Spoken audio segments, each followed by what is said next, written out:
കോഴിക്കോട് വടകരയിൽ നിർത്തിയിട്ട ക്യാരവാനിൽ നിന്ന് 2 മൃതദേഹം കണ്ടെത്തി. വടകര കരിമ്പന പാലത്താണ് മൃതദേഹം കണ്ടെത്തിയത്. മലപ്പുറം സ്വദേശി മനോജ്, കാസർഗോഡ് സ്വദേശി ജോയൽ എന്നിവരാണ് മരിച്ചത്. കൂടുതൽ വിവരങ്ങളുമായി ഗോകുൽ കെ വേണുഗോപാൽ ചേർന്നുണ്ട്. ഗോകുൽ, എപ്പോഴാണ് സംഭവം പുറത്തറിയുന്നത്? എന്താണ് മറ്റു വിവരങ്ങൾ?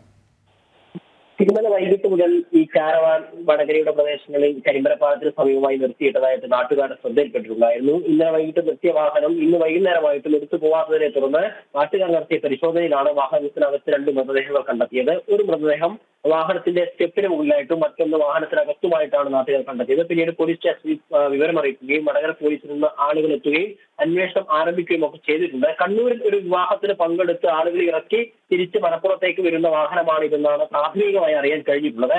മലപ്പുറം പൊന്നാനി രജിസ്ട്രേഷനുള്ള വാഹനമാണ് ഈ വടകരയിലെ ഈ കരിമലപ്പാലത്തിൽ നിന്ന് 2 ആളുടെ മൃതദേഹം ഉള്ളിൽ ലഭിച്ച നിലയിൽ കണ്ടെത്തിയിട്ടുള്ളത്. രണ്ടുപേരും മരണപ്പെട്ടിട്ടുണ്ട്.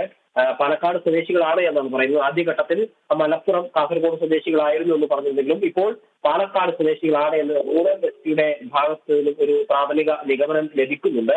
എങ്ങനെയാണ് മരിച്ചത് എന്നതിനെ സംബന്ധിച്ച വിവരങ്ങളൊന്നുമില്ലെങ്കിലും വണ്ടിയിലെ AC ലീക്കായതാവാം മരണകാരണം എന്നൊരു പ്രാഥമികമായ നിഗമനമുണ്ട്. പോലീസിന്റെ ഭാഗത്തു നിന്ന് അവിടുന്ന് പരിശോധന നടത്തിക്കൊണ്ടിരിക്കുകയാണ്. കഴിഞ്ഞ ദിവസം വൈകുന്നേരം മുതൽ ആ വാഹനം കൂടി ഉണ്ടായിരുന്നു. ഇന്ന് വൈകുന്നേരമായിട്ട് വാഹനം എടുത്ത് പോവാത്തതിനെ തുടർന്ന് നാട്ടുകാരാണ് പരിശോധന നടത്തിയത്. അതിനുള്ളിലാണ് വാഹനത്തിനുള്ളിൽ 2 പേരുടെ മൃതദേഹങ്ങൾ കണ്ടെത്തിയിട്ടുള്ളത്. വിഷ്ണു. ശരി, ഗോകുലാണ് വിവരങ്ങൾ നൽകിയത്.